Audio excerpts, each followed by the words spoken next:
Good morning. If you have an opportunity to get some food and find a seat, that would be wonderful. We're going to get rolling on our program. I'm glad to have all of you here today. If I didn't get to meet you, greet you. My name is Chris Ann Durnford. I'm the Executive Director of the Muskego Area Chamber of Commerce. And thank you. And on behalf of our Board of Directors and our membership, we're pleased to present the 2025 State of the City Breakfast today. I would like to do a few minutes of acknowledgments before we have the mayor come up here. And we have a lot of exciting, interesting things to go over today and learn about. So we're going to try to keep everything moving quickly. I don't want to keep you here all day. The food would run out. Speaking of food, acknowledgement and appreciation to Matt Anderson and his team from Maddie's Catering, Maddie's Bar and Grill. They made the food, so let's give them a round of applause. We appreciate that. I told my daughter it's bad enough I had to be here at 6:30 and they made the food, so I don't want to know what time they had to get up and be places today. This and every event that the Chamber does is underwritten in investments by our partner sponsors. Their logos are up on the screen right now, but I would like to give them acknowledgement. And if you happen to be a representative of this business or organization, either raise your hand or stand, please. Our platinum sponsors are Camtech Incorporated and Impro. Our gold sponsors are Callan, DJ's Lawn Sprinklers, and the Lodge Muskego. Our silver sponsors are Indian Motorcycle, North Shore Bank, Northern Gear and Machining, and Tri-Town Heating and Air Conditioning. Our bronze are Bruce City Accounting and Tax, Citizens Bank, Forest Green Realty and Management, Jewel Trucking and Grading, Positively Canine Rehabilitation, Princeton Club of New Berlin, Tudor Oaks Senior Living Community, Waukesha State Bank. And our copper sponsors are American Family Insurance, Margaret Mull's Agency, Bevzig Verbeek Funeral Home, Glenda Home CPA, Graphic Innovations, Max A. Sass and Sons Funeral Home, Muskego Apostolic Tabernacle, Roadrunner Express Car Wash, Pointer Financial Group, 611 Cabin Tree, Steeple View, Thrive at Muskego Lakes Group, The View at Town Center, Will Rose Apartments, and Wisco Carts. Could you give all these a hand? Without their investment into our mission and our events, we would struggle to do them. So I really appreciate all of our partner sponsors. We have quite a few elected officials or special guests in attendance. I'm just going to mention some names and you can raise your hand or stand. Obviously the mayor is here. That's good because he's supposed to be speaking in a couple minutes. Mayor Rick Petfowski of the city of Muskego. I believe the only alderperson that is from the Common Council is Deb Schrader. Is there anyone else that I did not see from the Common Council? Okay. Muskego Police Chief Steve Westfall is here, and his team over here, which we also want to give a big thanks to Captain Nick Fons and all the other guys who help us, gals who help us with taking care of our safety in our city. Muskego Norway School District, Todd Irvine, our superintendent, and his team is over here. I don't believe there's any school board members, is there, today? Okay, thanks for being here. Waukesha County, let's see, did Keith make it? Vice Chair Keith Hammett? No? Okay. And he's County Supervisor and Vice Chair, and then County Supervisor District 24, Deb Schrader. And State of Wisconsin, we have our state representative for the 84th District, Chuck Wickers, wherever he is sitting. Right there, okay. And we have Senior Policy Advisor for State Senator Julian Bradley, and his name is Nit Rittiger. That's quite a statement there that I had to make before your name. Saying thank you for being here. We have Wisconsin Court of Appeals District 2 Judge Shelley Krogan here. And then, is there anyone else from the state of Wisconsin I missed? Okay. And then at the USA level, District Director, no, I'm sorry, he didn't make it here. Field Representative for U.S. Congressman Scott Fitzgerald, Amanda First is here. So thank you to everybody that came to support this, be with us, and obviously they're here if you want to talk to them, ask questions. That's why they come to some of these, so they can meet the constituents in the area. Did I miss anyone in any of those realms? All right, thanks so much. And then as a chamber, I'd like to just introduce our executive board, President Shelley Wooler from Pointer Financial Group, Vice President Megan Barwick from the Maxess and Sons Funeral Services, our treasurer Stephen Shelley from Bruce City Accounting and Tax, and past President Eric Huckstorf from DJ's Lawn Service, Sprinklers, I'm sorry. And then is there any other chamber board members here that I just didn't remember? Don's here, Beth's here, Nathan's here, Joe's here. Sorry, I wasn't going to try to say all those names and remember them all. Thank you for being here. I appreciate all of them. We also want to acknowledge the fact that as a chamber, we couldn't do the things we do without our partnership with the city of Muskego. So thank you to all the city staff members who I know are wandering around here. They like to come and get my coffee at this event. Our partnership with Muskego Norway School District and specifically with Connect Academy, we really appreciate all the work that we do together, especially in workforce development. So, and with that, I would like to mention that on your table, there is a flyer for our upcoming awards gala. We are focusing as a theme this year on steaming forward. That would be as in the STEAM, which in the education realm stands for science, technology, engineering, arts, and math. Ha. I get confused because sometimes I leave the A out and then I don't know what I'm doing. We have a great relationship with them. Our gala will be focusing on what we are doing in workforce development with that and thanking them for their help and also looking at what our businesses are doing with some of our students. So, all right, with that being said, I would like to introduce our mayor. I haven't always done this, but this year I got a great bio for the other speaker. I thought, well, why don't I ever do a bio for mayor? So I'm going to do a bio. I was lurking on your LinkedIn yesterday. So hopefully your LinkedIn is up to date. Mayor Rick Pefowski serves approximately 27,000 residents and between 400 and 500 businesses in our community of Muskego. He became mayor in 2020, and prior to that role, he served on the Muskego Norway School Board from 2004 to 2019, and as the board president for 5 of those years. He was a Muskego alderman from 2001 to 2004, Common Council president for 2 of those years. He's been a local business owner of Graphic Innovations for almost 2 decades, right? Yeah. And a business member of the Muskego Chamber of Commerce for more than 2 decades, serving as our board of directors and as our board president in 2005. Would you welcome the mayor?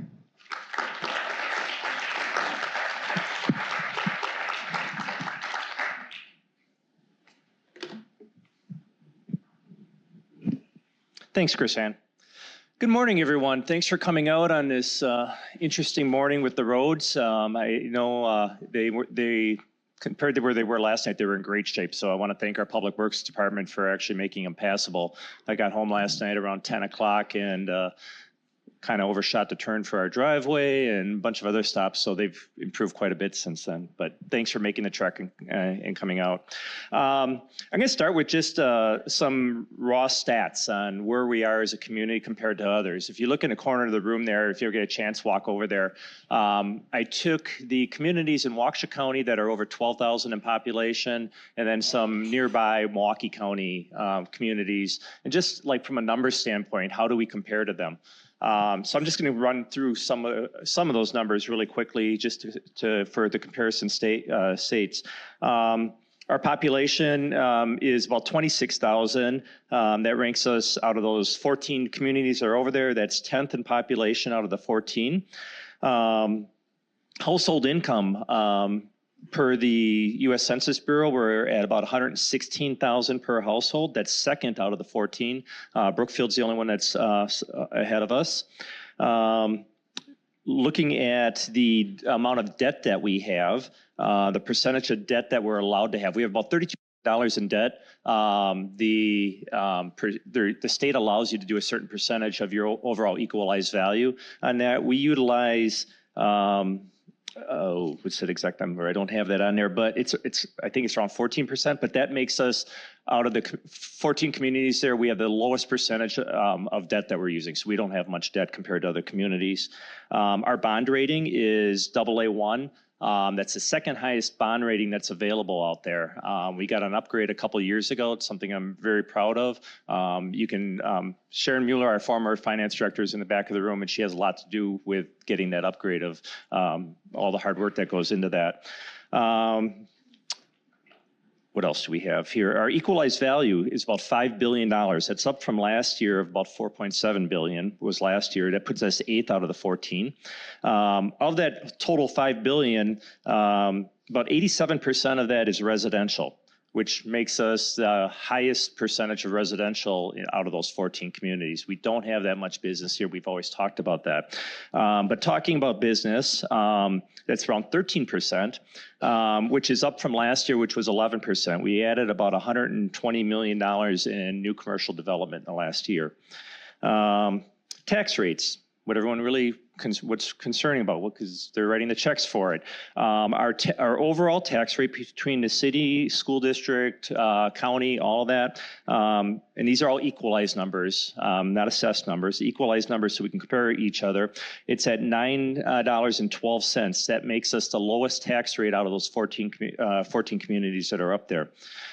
Breaking that out separately, the cities is about $2.90 from an equalized rate. That's second lowest of all those communities up there. And then our school district is about $4.62, which makes us, that's the third lowest one up there. So, that's something to be proud of. We've been a frugal community. We do more with less than communities our size. And we make it work and provide a pretty good plethora of services out there. Some notable new developments that are on the horizon. I probably talked about this last year because this one's been in the pipeline for a while, but I think it's finally going to be moving forward and breaking ground soon, is Kirkland Crossing. It's about 140 home development near Park Arthur between College and Martin Drive. There's a number of other smaller subdivisions that are going in around the community. From a business standpoint, probably the most notable one that's starting right now is Tractor Supply is going to be going in by Kohl's. So that's probably the most noteworthy one out there. We're actually running out of, we don't have a lot of developable land that has sewer service. So we're going to start seeing a lot of this slowing down in the next couple of years, which is unfortunate. There's some available land along Moreland and Highway 36, but those are two of our biggest chunks of land. Otherwise, we're going to be sticking little pockets in here and there for development going forward. Development's important because the state allows, we can't just raise your taxes whatever we want. A lot of the control over where our tax rate has to do with state levy caps. And we're only allowed to raise the tax levy by the percentage of net new construction. So that's anything new that's been developed minus what was there before. So if you had a building there, tear it down and build a new one, you don't get the benefit of the whole new construction. They net out the old one. For Muskego, that's ranged anywhere from 0.5% to 1.8%. Not a lot of money. If you look at the cost of inflation, it's been somewhere between 4 to 9% in the last few years. So as you look going forward, those numbers don't work really well. Eventually, it's going to come to a head. In fact, this last budget season, the 2025 budget, unfortunately, we had to balance it with using about $200,000 of one-time funding, which is that's not a really good way of moving forward with your budget. But it allowed us to not cut services, and the realization is every year, going back for as far as I can remember, we never spend our whole budget. We're always anywhere from $200,000 to $500,000-$600,000 under budget. So I'm confident that $200,000 of one-time money we put in there last year won't be used. But it's not something you want to do going forward. And we have lots to address in the next year. The Common Council and I are going to be sitting down and talking about our roads. It's probably one of the biggest complaints we get from our constituents is how are we going to repair the road in front of my house? You could have a 2-year-old road and people want it improved in front of them. But what we do every year is every 2 years, we go through and we rate every one of our roads, and we put them on a scale. And when we do our road program every year, we look at that, and whichever ones need the most work are the ones that get the most attention. Unfortunately, because of budget constraints, the amount of roads that we do every year aren't keeping up with the amount of decay on it. So it's something the Common Council and I are going to have to find a way of addressing. Police staffing is a big thing. We're one of the safest communities in the state of Wisconsin. Unfortunately, as we grow and we get more businesses in here, the number of calls for service increase. And it's difficult with these budgets to try to grow the department the way we need to. Chief Westfall has been doing an excellent job since he's been in here of finding new ways of getting more boots on the ground. He's rearranged his command staff, so we're not as top heavy as we used to be with command staff. So shifting, we used to have 2 captains, now we have 1. And we take that position and it allowed us to put another officer on the street daily. So a number of things like that. Public works staff, this morning with salting and everything. Well, as we add more roads and more subdivisions, it's more miles of roads to keep up with. So we got to find a way of keeping up with that. Overall, we have a declining pool of municipal employees. Like all of you, I mean, finding help is hard to do. Kids aren't coming out of high school saying, I want to work in a clerk's office, or I want to be a finance director or a police officer. So we have to find a way of getting more and more people interested in working for municipal government. And the big elephant in the room is one of the things we have to address is police and fire. We have been fortunate with a lot of dedicated volunteers that have kept us safe in our whole existence as a city.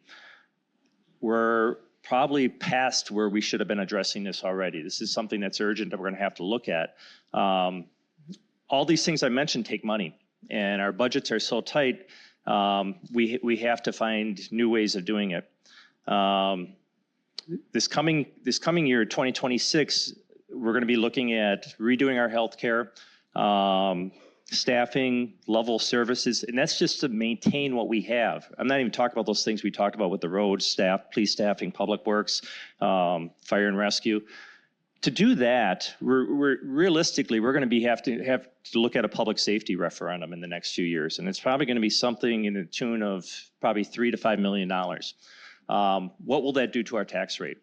Ran some quick numbers yesterday, and I am not a finance director, so don't shoot me if I'm completely wrong on this, but using the same spreadsheet that they used to figure it out, adding $4 million onto our tax rate, which no one wants to do, but if we have to maintain our safety, would still make us the lowest municipality in Waukesha County for a tax rate. So not saying that just because we have that room, we should spend it, but from an impact standpoint, we have to address specifically rescue and a number of these other police staffing and everything else. So those are some of the challenges we have going forward. I don't think there's anything else. The other thing we've been doing, and I'm going to pick on Chuck here a little bit, but I know he understands our plight here. The state's sitting on $4.2 billion of surplus, and not that they should be giving this all to municipalities, but they need to do something with it. Either return it back to you guys, all of us, in form of a rebate or tax cut or something, or start paying for some of these protective services that every community has. We're not unique out there. I meet every Friday with the mayors in New Berlin, Brookfield, and Waukesha, and a number of other, I meet with them weekly, but I talk to other communities around the state probably at least 2-3 times a month. We're all in the same situation. And Wisconsin's one of those few states that fund local government only with property tax, and it's not a good way of doing it. No one likes writing out that big check every year or twice a year, depending how you pay it. And we need to look at other ways of doing that. And a lot of states, quite honestly, kick in more. Waukesha County residents as a whole, between sales and income tax, send to the state $1.5 billion every year.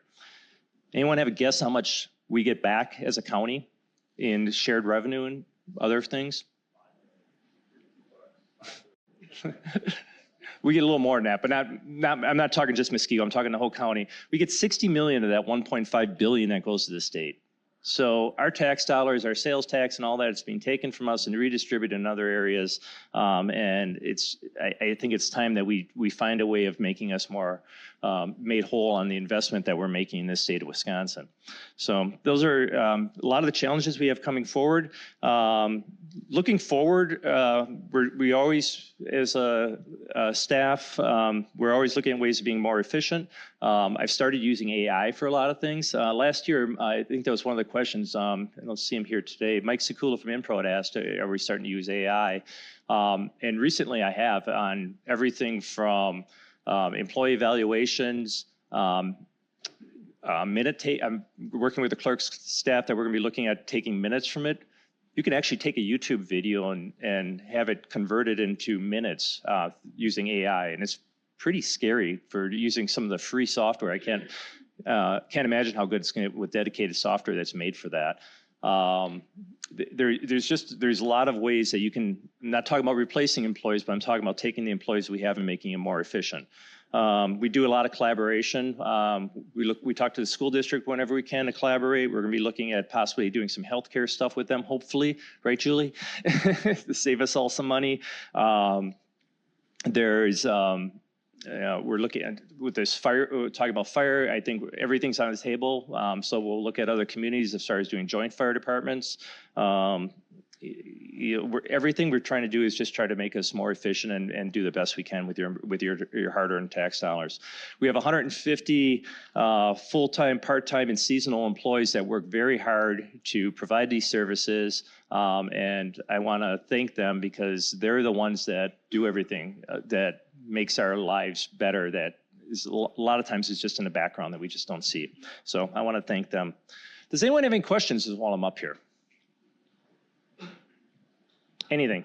Yes, sir. You mentioned the state sitting on $4.2 billion of surplus. Mm-hmm. And you've been asking or talking. Is there like a formal request? Do you write something that says? So last year they did, I believe it was Act 12, which increased shared revenue to each of the communities. But it was really like a 2-year Band-Aid for almost every community out there. And that actually doubled the amount of state aid that we get, but the amount of state aid we get is less. It's less than 2% of our overall budget. I think it went from $400,000 to $800,000, somewhere right around there. So, because they did that last year, according to the leadership in the state representatives area, they just don't have any interest in addressing it this year. But there are some things instead of direct aid that they could be looking at. They have one program called expenditure restraint, which rewards communities by being more fiscally responsible. However, we don't qualify for it in Muskego because we're too fiscally responsible. They have a cap that if your levy rate is under $5 per thousand, you don't qualify. Well, our actual mill rate is $3.82, I believe, from assessed rate. So we don't qualify because we're too fiscally responsible. Some of this stuff just doesn't make sense. So hopefully Representative Wickers will be able to help us at least make some inroads on some of these smaller things. But in the next few years, they do have to address this because we're not alone. Any other questions? Shelley. Rick, I heard yesterday that there's going to be a potential residential new building going in. I know it's in Berlin, but directly north of Gingerbread House. So right now it's just a plan. New Berlin is reacting to it. They haven't the meeting that they had last week. I think was more. It wasn't a city-sponsored one. My understanding was it was just like a developer informational meeting to the neighborhood. The amount of impact that would have. There's concerns from my end out of it because it is an awful large concentrated residential development that's right on our borders. So inevitably it probably will impact our police, fire, and some of our other services, even though it is in New Berlin. But right now, if it's going to go forward, it's a developer's submission at this point. So I'm sorry, what? Well, the long-term plans for that, my understanding is Waukesha County will be expanding that part of the road to 4 lanes. So it'll be like it is from Muskego to Costco area, right around there, all throughout that area. So it's not so much that. I mean, it would be positive for some of the businesses in the area. They have that many more residents in there, but there's a lot of downside to it too. So cautiously watching it. I'm communications with the mayor's office there, so he keeps me up to speed on things. But right now, it's just a submission. Yes. Kirkland Crossing going to be so the city water main can be extended, sewer and water to the Kirkland Crossing? Correct. Yes. Yes. Probably old question. What are the plans for the old police department? Right now, the plans are to tear it down. The Common Council's wishes to not do anything with it besides tear it down. We recently got we did a phase 1 environmental on it. We just got the results back this past week. So then now that we know what's there and what has to be taken out from hazard, if there's asbestos and things like that, now we can go out and get bids and see what the cost is to have it demolished. Yes. We have a lot of residential development going on, or large clusters. What are the plans to maintain some of our green space and parks? I believe it's over 200, well over 200 acres of parks and conservation area throughout the city, area of the city. As new subdivisions go in, like Kirkland Crossing, if you drive by that area, it's got a lot of full-grown hardwood trees and everything else.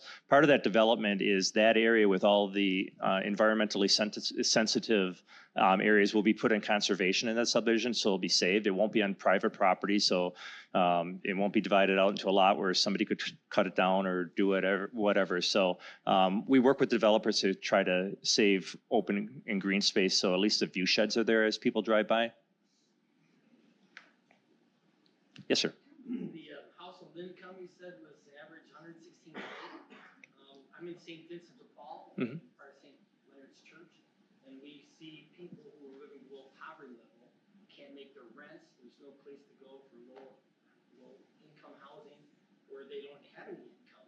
And we find homeless people with children in cars in Muskego Park. We're helping them, we're getting them jobs, we're trying to get them a place to stay. Is there something that the city's doing to address maybe I think it's like 1.5% of people that are below the poverty level? So most of those services that you're referring to, well, indirectly they come from the state, and so most of that stuff would fall to the county. So county government does have a number of programs out there for assistance for areas like that. We know all the county programs. Yeah. The book that we give people, let's say, hey, here's the numbers to call to help you with your rent, to help you with your car payment or whatever. The Wisconsin Electric actually gives us a break when someone can't pay their electric bill here. They'll say, what do you need, St. Vincent de Paul? We'll say 3 months. So I'm just wondering if is there any data that Muskego has on the other end of the spectrum, not the 116. The poor end of it, or the less fortunate side of it? I do not have it, no. Any other questions? Well, thank you very much, and I will pass this over to Chris Ann to introduce our next speaker. Thank you.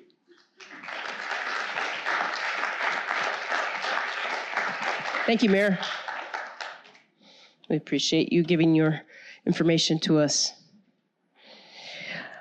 Our next speaker today is John Koskinen. He is the chief economist for the Wisconsin Department of Revenue. We had him here in 2018, and I thought it would be a wonderful thing to have him come back and give us some information from state economy. He has served in that capacity for several administrations. His expert economic analysis has positioned him as an authority on Wisconsin's economy. John has been cited as a commentator on the Wisconsin economy in the media throughout the state and the country.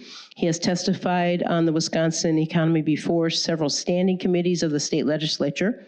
He has presented on Wisconsin economic outlook to diverse groups around the state, including rating agencies, investor groups, state and regional economic development associations, colleges and universities, financial institutions, trade associations, and employers. For 21 and 22, Vistage Incorporated recognized John as one of its top presenters nationally. And prior to joining the Department of Revenue in 2007, John served as the staff economist, I can't say that word correctly today, for the Governor's Budget Office, Wisconsin Department of Administration from 1979 to 2007. He started his professional career at the Wisconsin Legislative Fiscal Bureau. He has a BA and MS in Applied Economics from Marquette University. He's done additional graduate studies in economics at Northwestern University and computer science at the University of Wisconsin. Would you join me in welcoming John?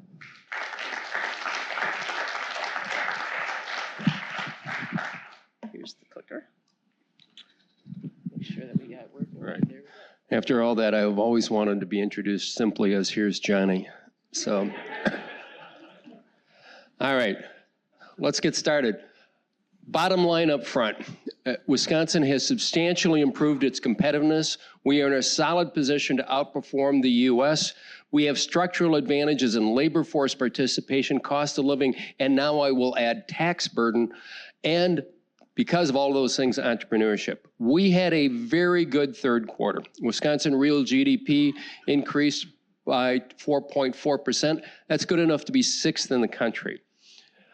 By the household survey, and that means by surveying people, residents, another way of putting it, rather than by employers. So that would include, for example, remote workers, or for those people, for example, that live in Hudson and commute into Minneapolis, St. Paul. Our unemployment rate is 3%. That's 3.4% lower. The number of residents working in the state of Wisconsin is now 32,000 higher than it was a year ago. This is not a common phenomenon. Only 6 states have an unemployment rate that's lower this month, 2020 in December, compared to the prior year. All those states in red actually have a higher unemployment rate. So while the unemployment rate nationally drifted higher, here it drifted lower. Looking at the dynamics of the state of Wisconsin, this is sort of the big change in Wisconsin entrepreneurship. The number of businesses actually operating in the state of Wisconsin increased substantially in 2024. You can see, particularly on the right, the increase in the number of private establishments. This is from the unemployment compensation claim data. This is not sort of individual with an LLC doing a part-time gig. These are actually employers with payroll. The growth in entrepreneurship is strong across the state. Any county in green has more businesses operating in the county than it did 3 years ago. Only one county doesn't fit that description. Counties in green, the dark green, have 10% more than they did. In particular, you'll notice in the southeast corner, you can't read it, but in Kenosha County, Racine County are high double digits, and they're approaching, in Kenosha's county case, almost 20%. In Waukesha County, you see the same pattern repeated. It exploded in between 2023 and 2024. New development, tax competitiveness. The Wisconsin state and local tax burden is the lowest in 40 years. When I started my career, I don't know that I would ever be able to say that, and I am stunned to see what we have accomplished. We now have a state and local tax burden that is below the U.S. average. In particular, we rank at this point 35th in the nation. And notice our neighbors, Illinois, Iowa, Minnesota, all have higher tax rates. We're substantially lower than New York or California, because we've been very successful, because we've successive iterations of reducing the individual income tax burden at a time when other states are in fact thinking of increasing it. It's also true we've succeeded in lowering the property tax burden. At this stage, the total property tax burden per 1,000 personal income, and by total I mean that's all payers of property taxes, we have now reached the stage where we are at the U.S. average. Now, whenever I point that out, of course, I get the feedback from people who actually have to pay the property tax bill, like I had to submit mine on January 31st, and it doesn't quite seem that way. In fact, we have been very successful, and this is from the Census Bureau on American Community Survey. What is the median tax bill according to their survey? Ours has actually gone up slightly. The U.S. has gone up substantially, to the point where we were at one point 55% ahead of the U.S. average for homeowners. We're now down to about 17% ahead. In Waukesha County, you've actually been far more successful in keeping it flat, to the point where you were almost double the U.S. average. You're now down to 40% ahead and falling. If we go to individual municipalities and counties, There are multiple counties now where the state of Wisconsin's median tax bill is below the U.S. average. Unfortunately, I live in Madison, and Dane County is not one of those. In 2010, Wisconsin ranked 9th for homeowner property tax bills. By 2023, we have dropped to 16th. Now, this was already referred to by the mayor. One of the big initiatives that we decided that the state of Wisconsin has now allocates out of that 5-cent sales tax, 1 cent actually goes to counties and municipalities to not only provide that one-time increase, it's actually indexed. Whatever we get with sales tax growth, those monies will grow as well. Big structural advantage for the state of Wisconsin. We are one of the few states that has a fully funded pension system. What that means is we do not have the legacy costs, for example, the state of Illinois has.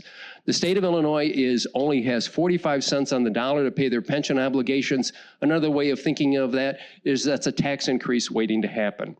How Wisconsin approaches public pensions is simply the actuary figures out this is how much it costs you to diffuse your obligation over 30 years, and we say, okay, and we pay the bill. That's actually a rare common practice.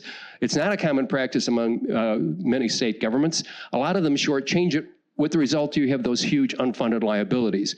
We've avoided that. All of this together has actually favorably affected our business tax climate. From the Council on State Taxation, they do an estimate of sort of, well, what is the total business taxes in the state? All sources, they're agnostic about credits or progressive income tax rates. What is the total bill? That actually puts us in the lower quartile for business taxation by that study. Not the least of which is this development.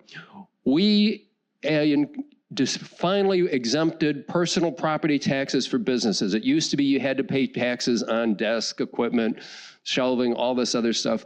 All of that is now gone. The National Tax Foundation, citing that factor by itself, improved Wisconsin's business tax rating on property taxes 5 places. All right, labor markets. All right, I did that one already.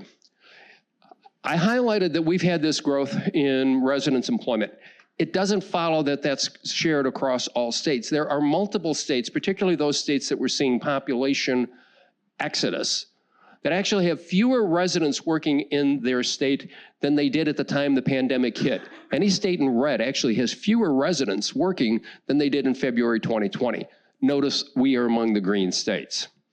We are also among the states with an unemployment rate of 3% or lower, and every Wisconsin metropolitan area has an unemployment rate below the US average. 9 of the 12 have an unemployment rate below 3%. There are 386 metropolitan areas in the United States. Only 60 have an unemployment rate below 3%. We have 9 of them, completely disproportionate to our size. And in Waukesha County, the place of residence employment is up on the year. Your unemployment rate is flirting with its all-time low. Ditto city of Muskego. You're still gaining residence employment, and similarly, you're flirting with a record low of unemployment. By the establishment survey, and that is basically we switch from counting persons, whether you're working, to businesses, how many people do you have on staff? We're still up 20,000 year over year. We have a situation, have had a situation, where we've certainly had way more many jobs than we had persons looking for them.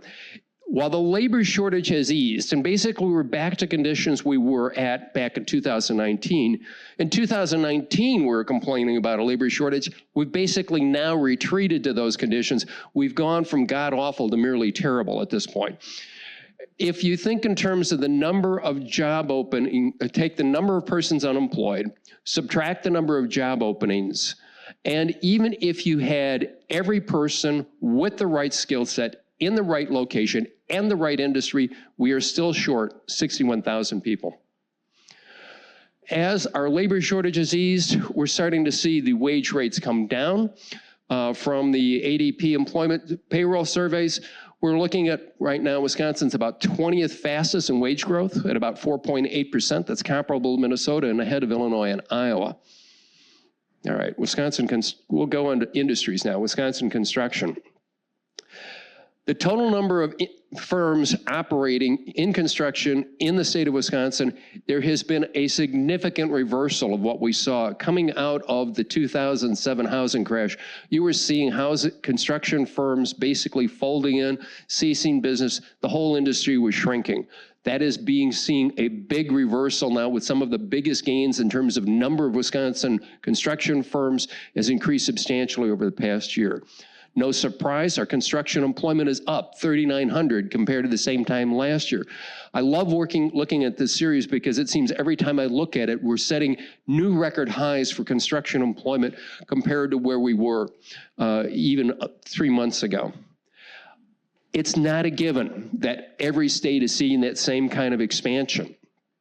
We have, at this point, the ranks 17th growth in construction jobs. Any state in red actually has fewer construction employment than they had a year ago. We're seeing record highs in buildings and heavy and civil and engineering projects. In particular, if you think of the heavy and civil engineering, a lot of it is because of our investment in infrastructure. Sorry, I have to take the water, otherwise I wind up sounding like Robert Kennedy. Construction employment hits record highs, particularly for specialty trade contractors and equipment contractors. Now, what I would characterize as the defining characteristic of the Wisconsin economy is right here. It's the people that live and work here. We are more engaged in the labor force no matter how you slice it. It's true by gender, it is true by ethnicity. We rank 8th overall in terms of Hispanic labor force participation. We rank 7th overall in terms of Black labor force participation. My personal favorite is this one. Let's break it down by demographics. We are way ahead among the youth, but basically we outperform and have more engaged workers at every age group until you hit 65, when suddenly fishing and golf look a whole lot better than working. Among prime working age population, I'm sorry, what was that? Yeah. Yeah, Wisconsin happens to be one of the top states for golf, so maybe that's it.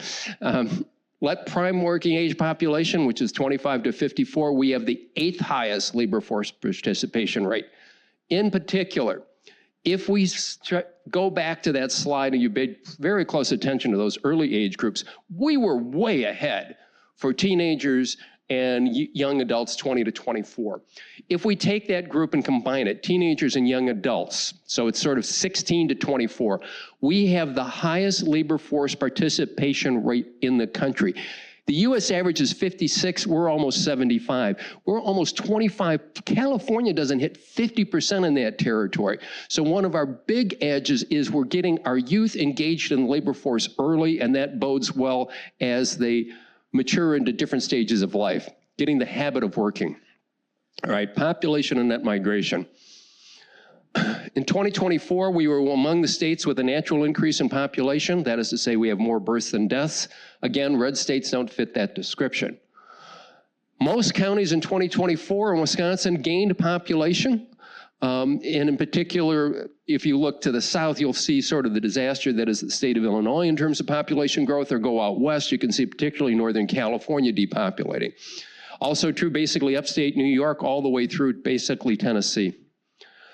We've had improved in-migration into the state of Wisconsin.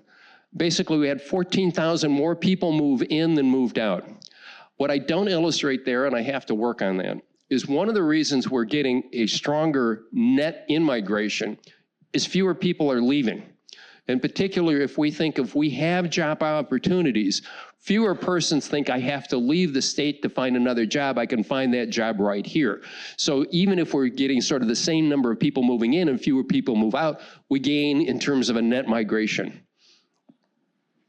You'll notice the big net out migration for domestic in New York, Illinois, California.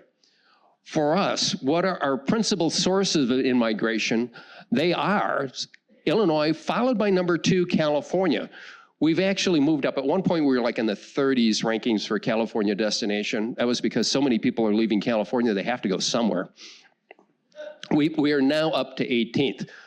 I will leave it to the audience to figure out whether or not people moving from Illinois and California into Wisconsin is a good thing or not. Now, It's fine that we have people moving in. It's fine that we know which states they're moving in, sort of who is moving in. This is basically my estimate when I realized at one point, well, we have more 4-year-olds than we had 1-year-olds 3 years earlier. And to the best of my knowledge, Amazon Prime does not deliver 4-year-olds on a 24-hour basis. So the only way that you get more children moving in, or rephrase that, if the children move in, they take their parents with them. You'll see that we're also gaining in the sort of mid-30s, roughly corresponding to married and with children tend to move into the state. Okay, did that one. Cost of living. Our cost of living is below the US average, almost a full 8 points. Compare that to entire West Coast or even Illinois, Minnesota, and the state of New York.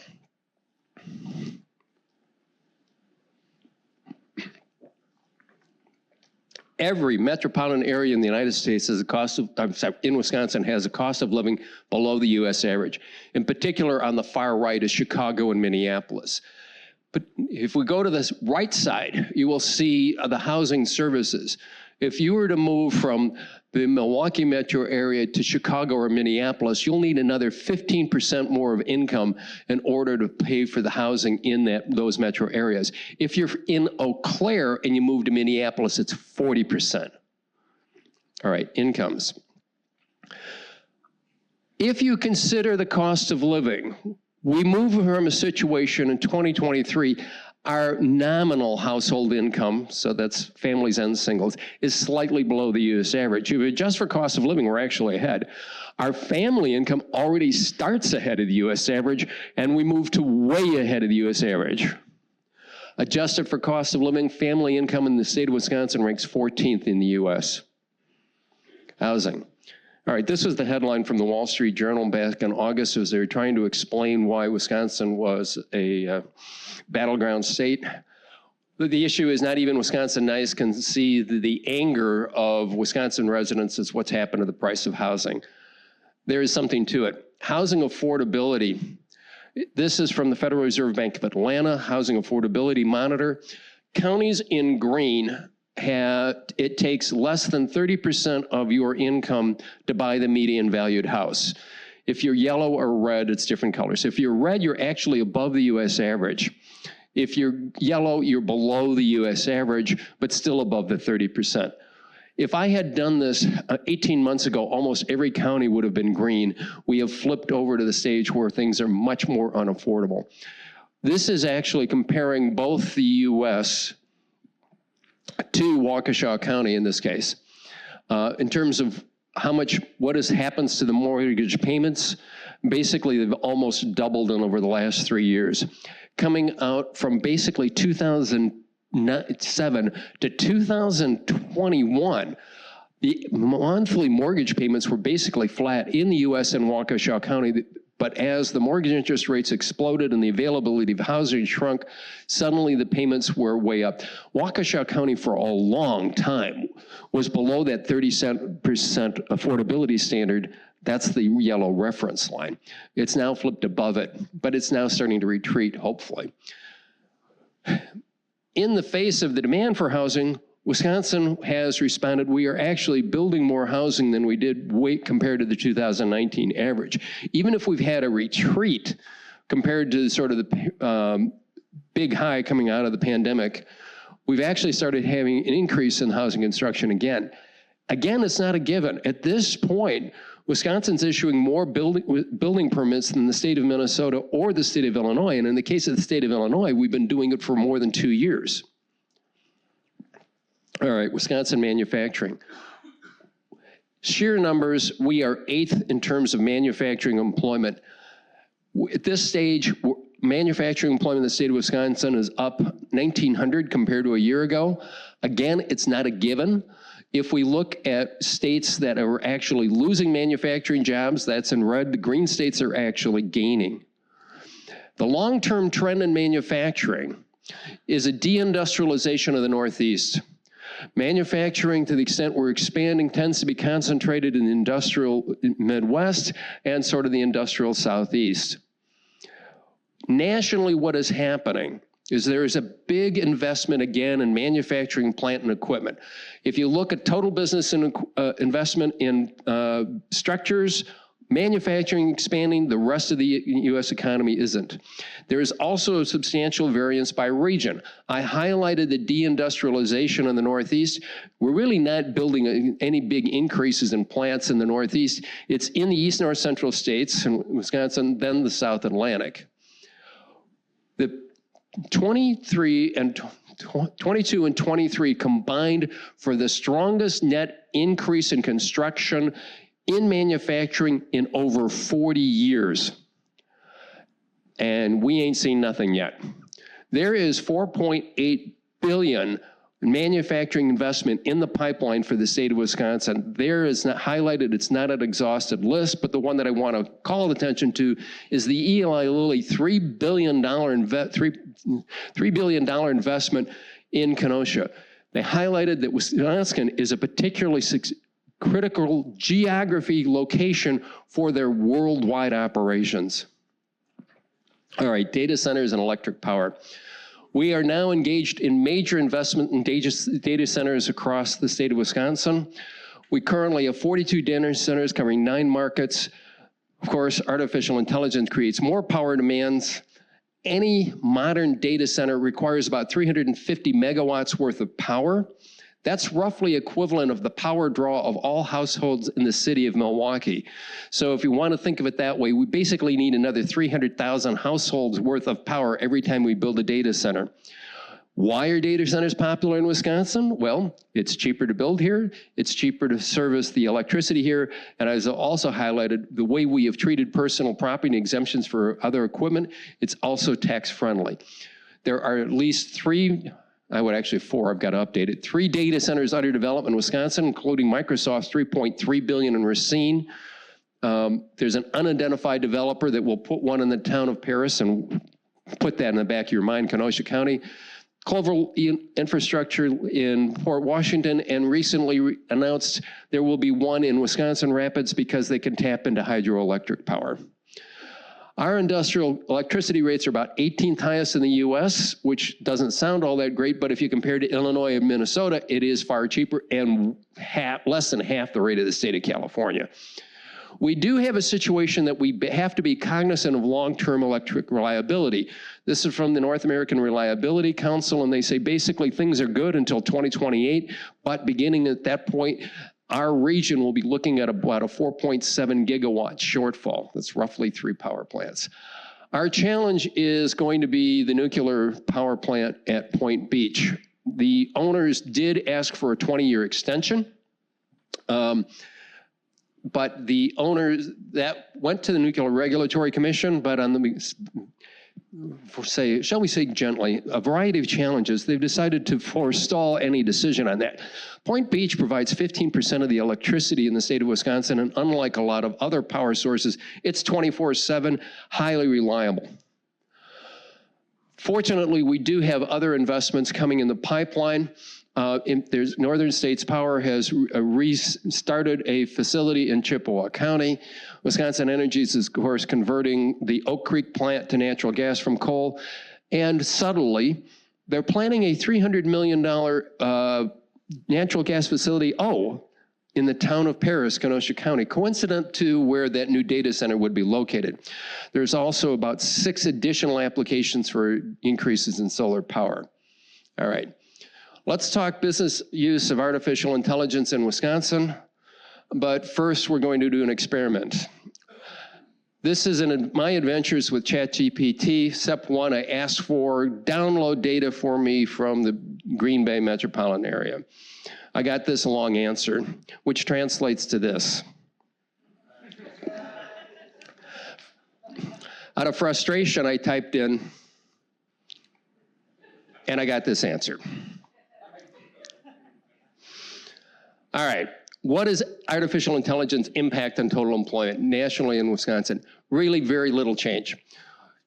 Whatever you see in terms of decreases are going to be offset by increases in employment. Why is that? Because everyone prefers to train staff to use AI rather than use outside consultants or contract with somebody else. For Wisconsin, we lean into redesigning workflow.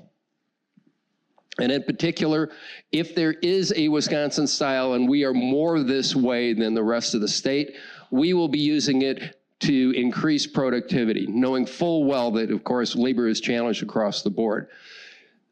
That style is we will actually use it to automate employee tasks to free up employees to do other things. All right, public construction. I highlighted the investments that we're making in infrastructure. We're actually running ahead of the rest of the state in terms of the overall value of construction put in place. We're running at about 45%. The US is running about 31%. In the US, like here, all the public investment is dominated by infrastructures. But for the state of Wisconsin, as a result of the referendums, we're going to be putting a cool $3 billion into building schools. Over, at this point, 72 of 93 debt referenda passed, allowing construction of buildings throughout for Wisconsin public schools. All right, our outlook. We're looking at steady growth in 25 and into 26. We're expecting our unemployment rate to still be very close to 3% throughout the forecast horizon. But we will see expanding employment on payrolls, maybe not as aggressively as we saw before. Personal income, wage growth is easing, as I highlighted, because the labor shortage has come down and the inflation rates come down, sort of wage rates will follow. Regional outlook, basically as the state moderates its employment growth, that will also be experienced in the metropolitan areas. Wisconsin's going to, we'll see some gains. Milwaukee's basically break even. Wage growth, we're basically going to be looking at a range of 3.5% to 4%. All right, key takeaways. We have substantially improved our competitiveness. We're at record high employment. We have strong growth in business establishments. We have an engaged workforce, and we have increased investments in the pipeline for data centers, manufacturing, and public schools. And at that point, I'll be open to questions. My experience has been generally nobody minds an economist ending early. Yes.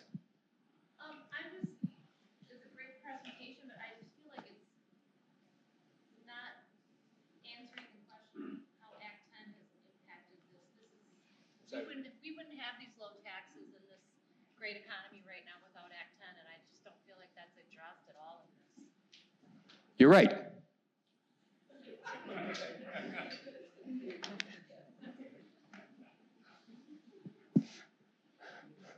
mean, you're saying you thought you'd never see taxes go down in your 30 years and all that. Well, we know why. Well, Act 10 would not have, well, maybe not. Act 10 was the reform from, I'm going to date, it's 10 years ago at this point, right? Yeah. That at the state level, which was not Act 10, it was you moved employee fringe benefit costs and contributions to their salaries and basically froze wages for probably 6 out of at least the last 10 years. Similarly, for public school and public employees, you basically had to have annual reauthorization of unions, and it did not force anybody into the unions. That allowed public schools to sort of restructure health insurance contracts for savings and everything that went with that. That was what Act 10 was.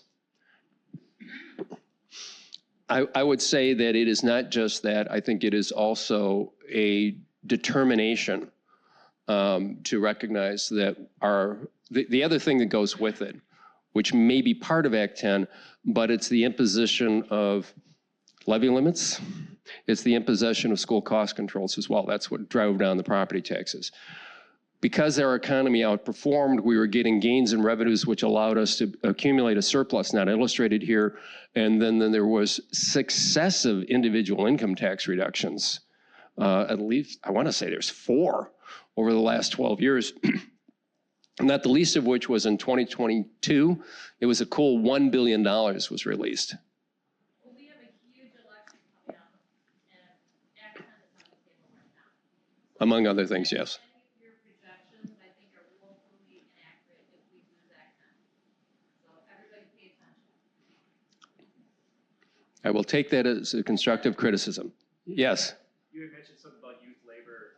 We have that broken down by county. I'm just curious, Oh, no, I do not. I would have, I might be able to get some counties. I love questions for which I don't know the answer because the next group gets it. And I will look it up.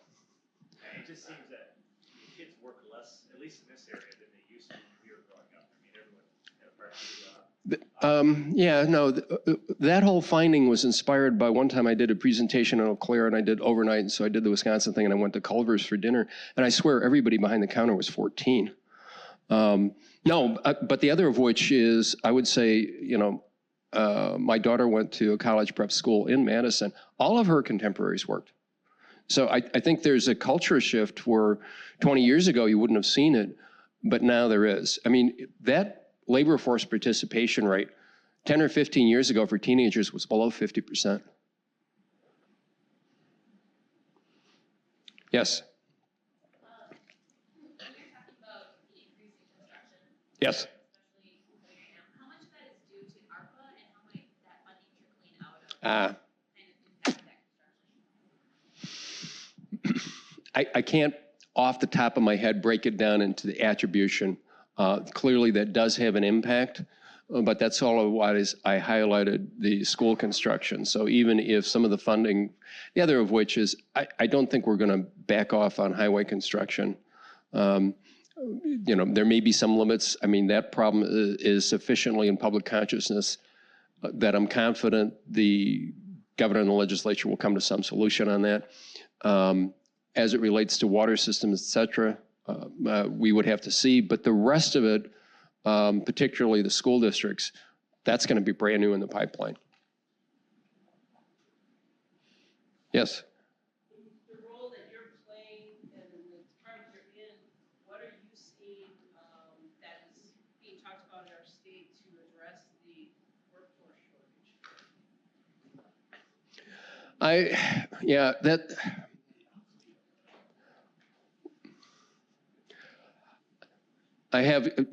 I sort of am, okay.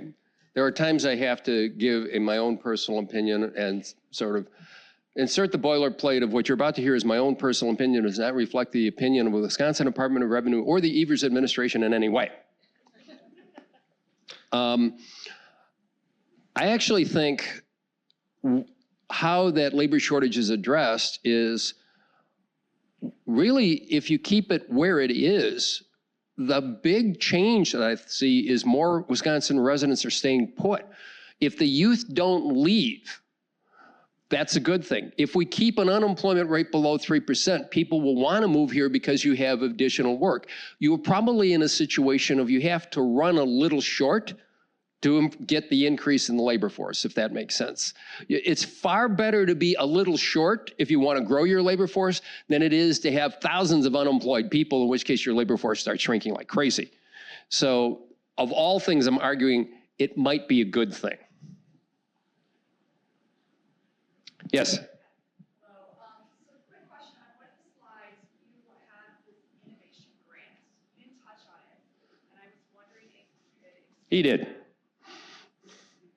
What's your question? So the innovation grant for those that are where the state of Wisconsin put aside 300? Half of the 600, yeah. Yes, $300 million for communities to essentially get more efficient. And if you can, so like, what's a good example? Let's say there's some service that the city of Muskego offers, or let's talk about our fire department. We need a fire department.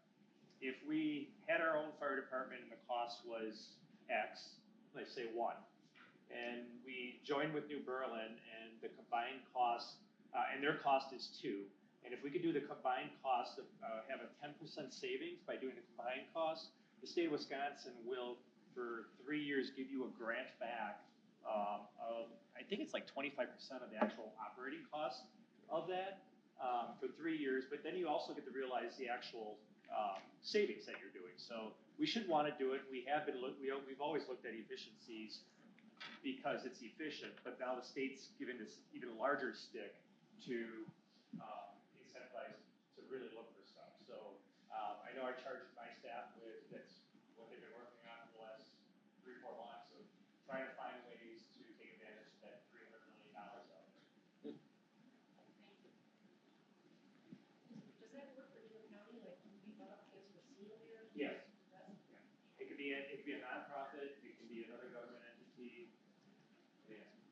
So it could be a school district, nonprofit, or the government agency. You mentioned Nuclear Point Beach asking for a 20-year extension, provides 15% electricity in Wisconsin. But on the other side, talked about data centers and how much electricity they use, and where we're going to get this from, and how we're going to meet the demand. To repeat the question, he highlighted my point on Point Beach providing 15% of the electricity, and then also if we're building all these data centers, where are we going to get the electricity demand? That is the $64,000 question. I think we will have to address it. Side conversations I have had with, one of the strengths of doing business groups is I get to learn from them. And one gentleman's business was basically stringing power lines, right? And the other, which was, shall we say, a major software company in the state of Wisconsin. They both highlighted their conversations with folks deciding to relocate data centers into Wisconsin is they believe they will have enough electricity availability to about 2027 or about 2028, and then all bets are off, which is why I put up the slide related to the finding from the Electricity Reliability Council about our region.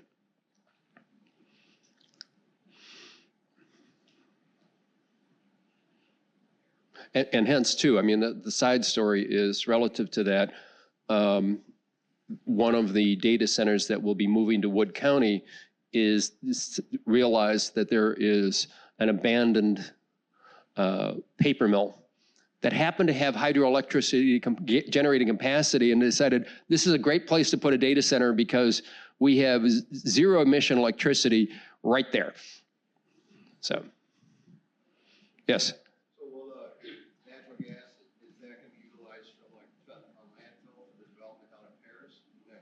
Yeah, that was exactly it. Yeah.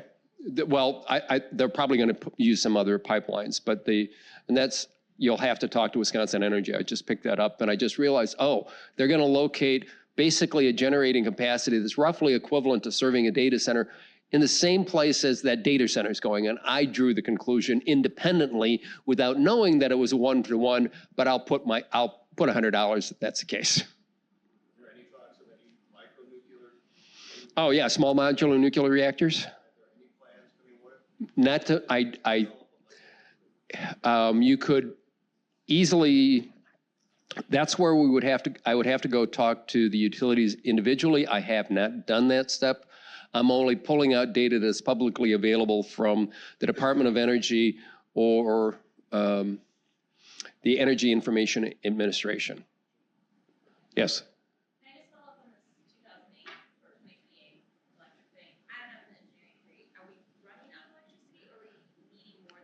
The demand for electricity is going to start skyrocketing. That's the issue. If you think about it, data centers AI requires 10 times as much energy as a normal search. And if you're going to use that because you're basically leveraging your software to think of software to do other tasks routinely, and as you move that off, of course, you will be increasing electricity demand. Those data centers generate servers with lots of heat, and they have to be cooled, and they have to be up 24/7. That's the bigger issue. And if you're thinking of, there will be increasing use of electric vehicles, for example, and if you want to go down the path of, we have successfully reduced carbon emissions in the state of Wisconsin by a good 20%. Most people don't realize that. Simply switching to coal and natural gas pulled that off. We've actually reduced our carbon emissions as much as the state of California with all of their mandates, and we avoided that, but still pulled it off. It is that the demand for power is not going to go down. The demand for power will be increasing substantially, particularly as we implement AI, particularly also if we think of we will be successful in reshoring manufacturing to the United States and we will build out, well, a lot of those are going to require electricity to run as well. And if you get any increase in population, it follows the same thing. So unless you're getting tremendous gains of efficiency to offset it, yes, you're going to need more power. It doesn't seem like solar and wind are really good. All right, boilerplate time. The challenge with solar and wind is its intermittent character. I didn't highlight it for the construction contractors I did. There is a solar facility that will be having what's called a utility scale battery behind it, which will produce about 150 megawatts worth of power to store in the battery. The challenge, of course, is you need basically 300 megawatts worth of solar capacity, 150 to charge the battery for when it's off use, and another 50 to put it into the grid. The other thing is batteries during a solar situation like we have right now really aren't all that successful. They'll basically be depleted in 24 hours. So inherently, wind and solar are intermittent energy sources. Whatever their rated capacity is, say it's 100 megawatts, their actual production is about 44% of that because, of course, the sun sets, and during the winter, we have less solar hours because we don't reside on the equator. So data centers in particular require energy 24/7. So where do you get base load 24/7? It's either the big coal and gas facilities, possibly the hydroelectric facilities, and the nuclear facilities. But solar is extremely good for air conditioning in the summer.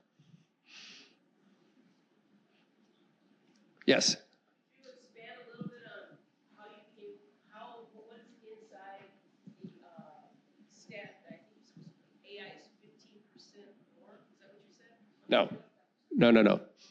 Nuclear energy is 15% of Wisconsin's electricity generation. What did you say about AI? AI requires 10 times the amount of energy to do a search if you do it in AI than if you did it yourself, right?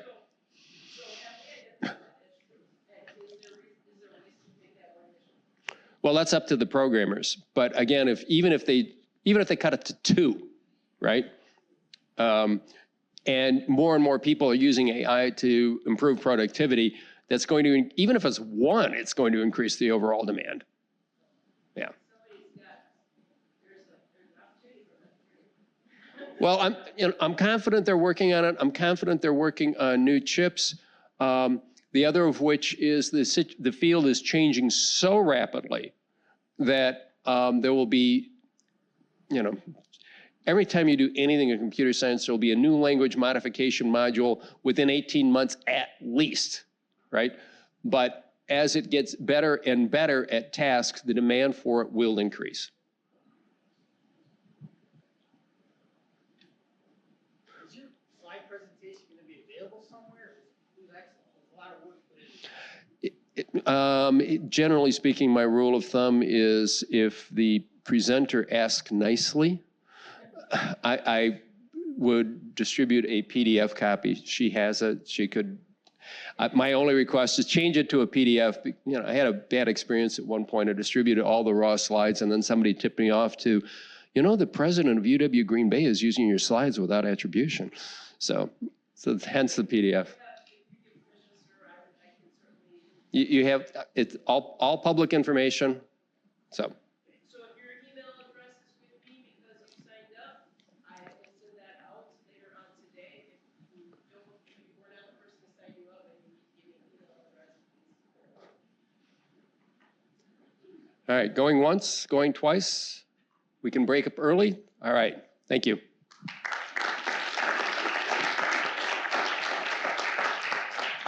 Thank you. We do appreciate all of your hard work to make that presentation compatible to where we live in the state, and it was very good information. We appreciate it, along with your responses to our questions. As I just said, in case you couldn't hear, I do have his deck. I will convert it to a PDF. It will look okay when I get done because I do that a lot. If I have your Gmail, please watch later today. I will send it out. If you did not get it by the end of the day, let me know because it might be due to it getting caught in spam since email has gotten really interesting sometimes to get out in mass. If I don't have your email, you can connect with me and I'll make sure that I get it so we can include. It's 100% slides. It might be PDF, they make it smaller. Yeah, I'll see. We might have to do 2. And if we do that, I'll just do 2. Yeah, what's that? We could do a link too, yeah. So whichever way, just have to make sure that I have permission from him. Thank you so much for being here today, and we welcome you to stick around, talk, and chat with whoever was speakers, Mayor, John, our elected officials, and hope you have a great day. Stay safe out there in case it's still icy. We're glad you were here. Bye now.